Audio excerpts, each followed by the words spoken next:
Saw my first robin a couple of days ago, and then at the garden center, the spring bulbs arrived. Both sure signs that spring is right around the corner.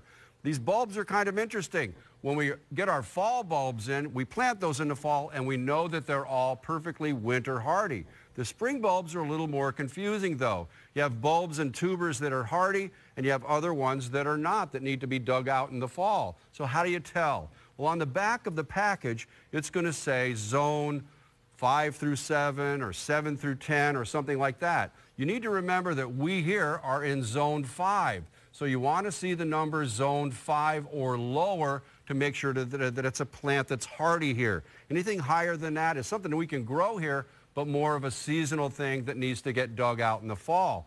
Here's what I'm talking about, some of our hardy things. We have peony tubers, lily of the valley, daylilies, all of our oriental and Asiatic lilies, Siberian iris, and asparagus, rhubarb, things like that. They've all arrived, and these are hardy plants. Wildflowers like the trillium here. These are all plants that we can plant them in spring and May, and they'll come up year after year.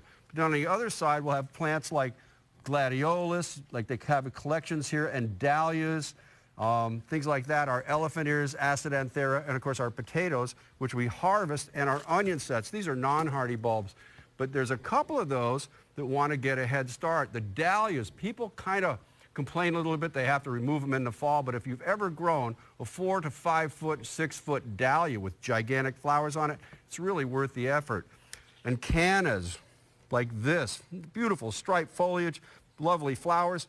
But you want to actually start those inside right about now to give them a little bit of a head start. So you don't need a fancy pot because we're going to be planting it outside in the spring. Take it out of this pot, and here it is, just the tuber like this.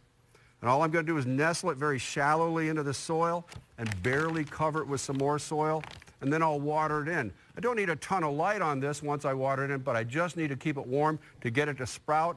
That's the kind of head start it needs. Then it'll be a good size for transplanting right out into the garden in the middle of May, and we can enjoy these beautiful flowers. So get over to the garden center, enjoy a first shot of spring with all of our spring bulbs. From Hewitt's Garden Centers, this is Peter Bowden.